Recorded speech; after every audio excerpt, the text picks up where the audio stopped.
اعوذ باللہ من الشیطان الرجیم بسم اللہ الرحمن الرحیم اللہم صلی وسلم دائما ابدا علی حبیبک خیر الخلق کلہم۔ میں امید کرتا ہوں کہ آپ سب خیریت و عافیت کے ساتھ ہوں گے، اور یہ دعا ہے کہ اللہ پاک ہر ایک مسلمان کی مشکل کو دور فرمائے اور اللہ کریم دنیا اور آخرت میں عافیت نصیب فرمائے، اور اللہ کریم ہم سب کی دنیا اور آخرت کو اچھا فرمائے۔ سورۃ مزمل مبارکہ قرآن پاک کی 73 نمبر سورت ہے۔ 29 نمبر جو پارہ ہے اس کے اندر موجود ہے۔ اس سورت مبارکہ میں 20 آیات ہیں۔ حضور نبی کریم رؤوف الرحیم صلی اللہ علیہ وآلہ وسلم کا ارشاد گرامی ہے کہ جو کوئی اس سورت کو مصیبت کی حالت میں پڑھے گا، اللہ جل شانہ اس کی مصیبت کو دور فرما دے گا۔ جو کوئی سورت مزمل مبارکہ کو پڑھے گا، اللہ تبارک و تعالی اسے دنیا اور آخرت میں خوش رکھے گا، اس کی بھوک افلاس دور ہوگا، اور جس مشکل کے لیے پڑھے گا وہ مشکل آسان ہوگی۔ جو کہ اس سورت کو پڑھتا ہے، اللہ تعالیٰ اس کے رزق میں کشادگی فرما دیتے ہیں۔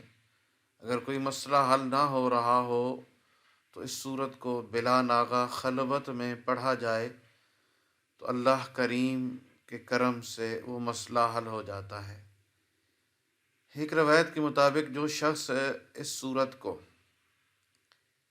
1 سال تک نماز فجر یعنی روزانہ 11 مرتبہ پڑھا کرے تو اس کے رزق میں برکت ہوگی، اور وہ کبھی غریب اور محتاج نہیں ہوگا۔ اس سورت کو روزانہ پڑھنے والے کی اللہ تعالیٰ دینی دنیاوی مشکلات، آنے والے اثرات و خطرات کو دور فرما دیتے ہیں۔ اور یہ بزرگ تو یہاں تک بھی فرماتے ہیں کہ اگر سورت مزمل کو پڑھ کر کسی حاکم کے سامنے پیش ہو جائیں تو وہ حاکم وقت مہربان ہوگا۔ اس سورت کو باقاعدگی سے پڑھنا فراغت دینی دنیاوی کے لیے مجرب ہے۔ بعض مشائخ سے یہ بھی منقول ہے کہ اگر اس سورت کو پڑھ کر انسان مٹی پر بھی پھونک مار دے اور اس کی زبان میں کچھ بھی تاثیر ہو تو اللہ تعالیٰ اس کو سونا بنا دیتے ہیں۔ اس سورت کو روزانہ پڑھ کر کسی بھی مریض کو دم کرتے رہیں تو بہت جلد اللہ کے حکم سے وہ مریض ٹھیک ہو جائے گا۔ میاں بیوی میں باہم اختلافات ہوں تو سورت مزمل 21 بار پڑھ کر کسی چیز پر دم کر کے دونوں کو کھلا دیں تو انشاءاللہ دونوں میں باہم الفت پیدا ہو جائے گی۔ تو یہ تو تھوڑی سی فضیلت تھی جو میں نے آپ کے سامنے رکھی ہے۔ تو جمعرات کا دن ہے، سورت مزمل کا وظیفہ ہم نے کرنا ہے۔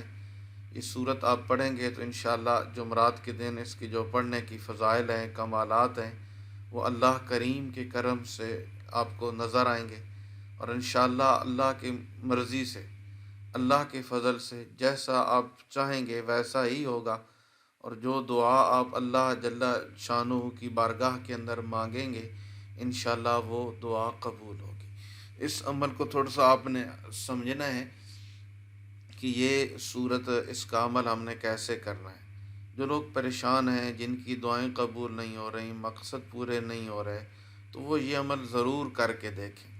مقصد کا جائز ہونا بہت ضروری ہے۔ اگر آپ کا مقصد جائز نہیں ہوگا تو وہ مقصد پورا نہیں ہوگا۔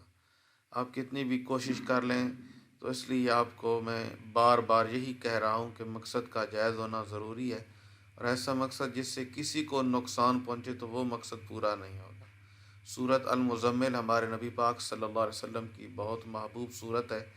تو اب ہم چلتے ہیں اپنے وظیفے کی طرف، کیسے یہ عمل کرنا ہے۔ یہ عمل ہم جمعرات کے دن میں، جمعرات کی رات میں، کسی بھی وقت، جمعرات کی رات میں یا جمعرات کے دن میں کسی بھی وقت جب ہم اس عمل کو کریں گے تو باوضو حالت میں اول آخر نبی کریم رؤوف الرحیم صلی اللہ علیہ وسلم کی ذات پہ درود و سلام پڑھنا ہے، اور درمیان کے اندر 3 مرتبہ سورت مزمل شریف 29 نمبر پارے میں موجود ہے، 3 مرتبہ سورۃ مزمل کو پڑھ کر ہم اللہ تبارک و تعالی سے غنا، تونگری، رزق میں کشادگی کے لیے، دینی دنیاوی مقاصد کے لیے، دینی دنیاوی حاجات کے لیے ہم دعا کریں گے تو انشاءاللہ اللہ عز و جل اس دعا کو اپنی بارگاہ کے اندر شرف قبولیت عطا فرمائیں گے، ٹھیک ہے۔ لیکن یاد رکھیں کہ جب تینوں دفعہ ہم نے اس سورت کو پڑھنا ہے تو اول آخر الگ الگ ہر دفعہ تین مرتبہ یا 7 مرتبہ درود ابراہیمی ضرور پڑھنا ہے۔ پہلی دفعہ پڑھیں گے، پھر اس کے یعنی اپنے مقصد کے لیے دعا کریں گے، پھر دوسری دفعہ پڑھیں گے تو اسی طرح درود شریف اور درمیان میں سورۃ مزمل اور اپنے لیے دعا کریں گے، جو بھی مقصد ہے، جو حاجت ہے، جس مقصد اور حاجت کے لیے، نیک مقصد اور جائز حاجت کے لیے۔ اسی طرح تیسری مرتبہ پھر درود شریف اول آخر اور درمیان میں سورۃ مزمل شریف پڑھ کر یوں عرض کریں: اے اللہ تعالیٰ، میں نے جو کلام شریف پڑھا ہے اس کا ثواب نبی پاک صلی اللہ علیہ وسلم کی خدمت میں ہدیتاً، تحفتاً، نذرانتاً، عقیدتاً پیش کرتا ہوں۔ اے مالک کریم، اے مالک ملک، اسے اپنی بارگاہ کے اندر قبول و منظور فرما اور میری دینی دنیاوی جو مشکلات ہیں، پریشانیاں ہیں، انہیں دور فرما۔ تو انشاءاللہ عز و جل اللہ تعالیٰ کے فضل و کرم سے آپ دیکھیں گے کہ یہ ایک دن کا عمل آپ کو کتنا فائدہ دیتا ہے، اور اس عمل کو آپ ایک سے زائد نیک مقاصد کے لیے کر سکتے ہیں، اور اس عمل کو اس وقت تک بھی جاری رکھ سکتے ہیں جب تک آپ کی حاجت پوری نہ ہو۔ تو کوئی بھی حاجت ہے تو اس کے لیے اللہ تعالیٰ سے رو رو کر، گڑ گڑا کر دعا مانگیں تو انشاءاللہ وہ دعا ضرور قبول ہوگی۔ لیکن میں نے پہلے بھی عرض کیا ہے، مقاصد کا جائز ہونا یہ اس عمل کے لیے شرط ہے۔ اپنے دل کو حسد، کینہ، بغض، نفاق، ان تمام چیزوں سے مبرہ کر کے سورۃ مزمل کا یہ خوبصورت سا پرتاثیر، پرکیف روحانی عمل آپ کریں، زندگی انشاءاللہ خوشی کی طرف جائے گی اور اللہ کے فضل و کرم سے حیران کن معاملات آپ کے ساتھ پیش آئیں گے۔ تو اس صورت کو اپنا دوست بنا لو تو انشاءاللہ یہ صورت اس جہاں میں بھی کام آئے گی، اور مرنے کے بعد جب ہم اللہ کریم کے حضور جائیں گے تو انشاءاللہ تبارک و تعالی یہ صورت ہمارے وہاں پر بھی کام آئے گی۔